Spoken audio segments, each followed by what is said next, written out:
Говьалт аймгийн төв Алтай хот нь далайн түвшнээс дээш 2181 м-ийн өндөрт оршдог. Говьалтай аймаг нь Монголын бүх бүс нутгийг багтаасан цорын ганц аймаг юм. Тодорхойлбол Говь, Ханга, Тал, Уулс гээд Монголын бүхэл байгаль орчны хэв шинжээг нэмэгт харж болно. Түүхийн хуудсыг сөхвөл ар халахын 4 аймгийн нэг засагдхан аймгийн нэршил Ардын Хувьсгал ялсны дараахан буюу 1923-аас 1924 онд тэр үеийн аймаг хошуудын нэрийг газар усны нэрээр өөрчлөхөд Хантайшир уулын аймаг хэмээсэн ба 1934 оны эцээр Цахмун аймагтай нийлээд дараа нь 1940 оны шинжилсэн өөрчлөлтөөр одоогийн Говьалт аймаг болж төхөнжээ. Мөн Говьалт аймаг нь 18 сум 2 тосгонтой. Амьцхан уу би нэгтлэн бодох бүртгэлийн ACC 2561 тэг 79 кодтой Эрдэнэт байна. Манай BBC 2561 тэг 15 дугаартай гэмүгслэн байна. Өнөөдөр Говьалт аймгийн талаар зөксөлт байгалийн талаар ярина.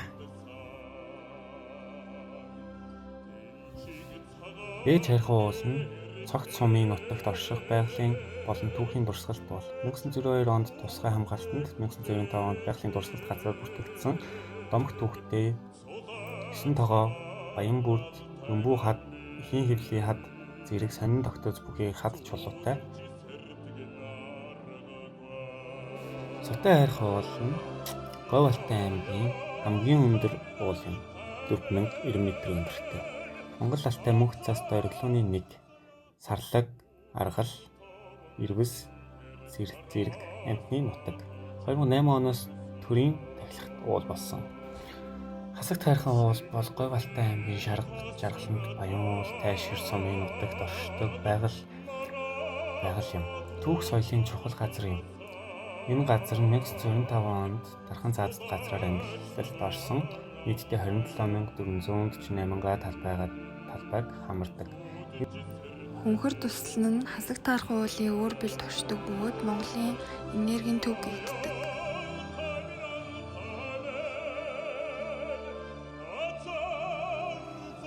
Бурхан буудай уул нь бэгэр цогт халуун сумын заагт орших мөнх цастай уул юм. 765 м өндөртэй 1996 оноос улсын тусгай хамгаалтанд багтсан. Говьалтай нутгаас төрсөн алдартнууд.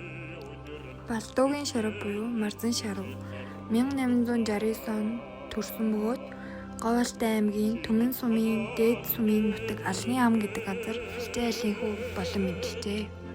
Тэрээр монголчуудын мэдэх Монголын нэг өдөр гэдэг нэртэй зургаар нь маш сайн мэддэг. 8 дугаар богд Жавдан дам хотогт хатан дондог дулам нарын хүргийг зурсан нь Зан базрын нэрэмжит дүрслэх урлагийн музейд хадгалагдаж байгаа.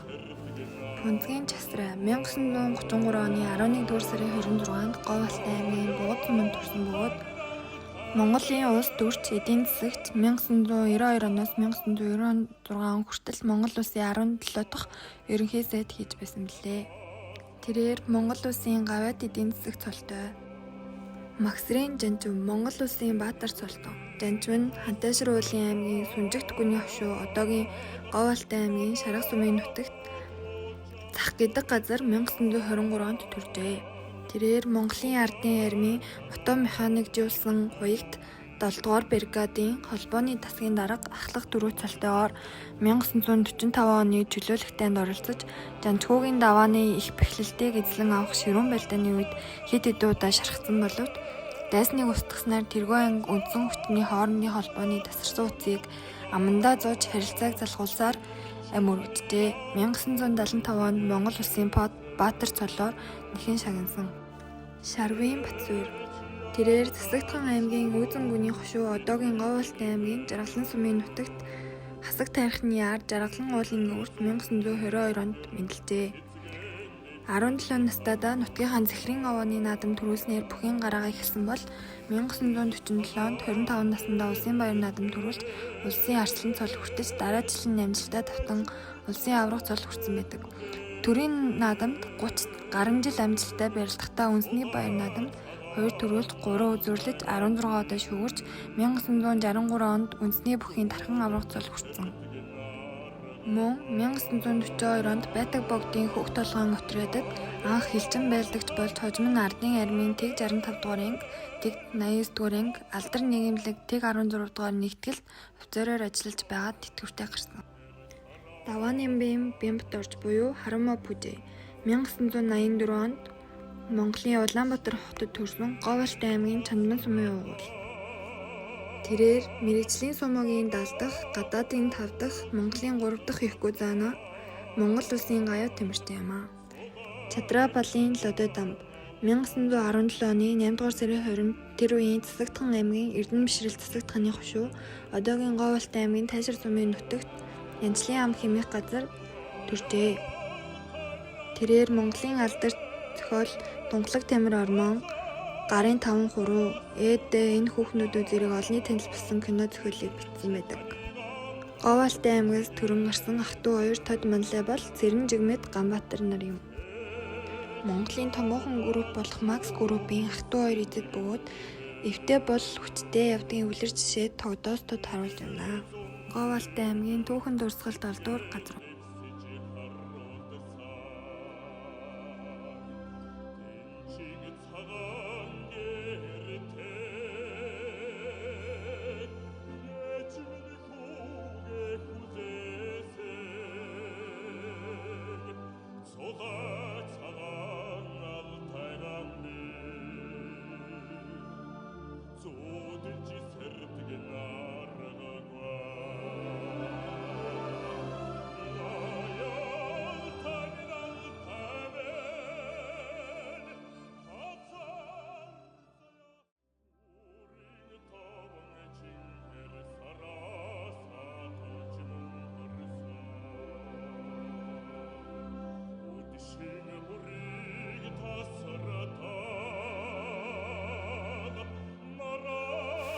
Говьалтай аймаг өнөөдөр зам тээвэр харилцаа холбоо хөгжсөн тул бүх төрлийн тээврийн хэрэгслээр зорчих боломжтой.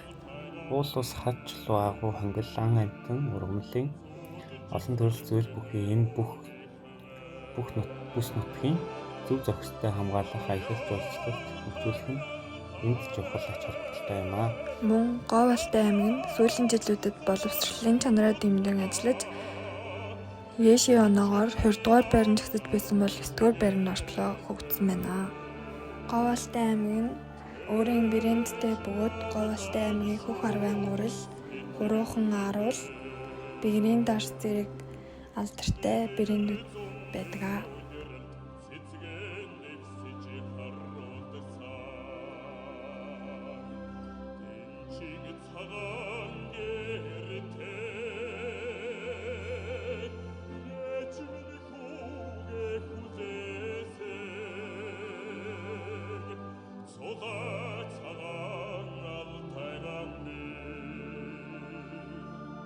Зодж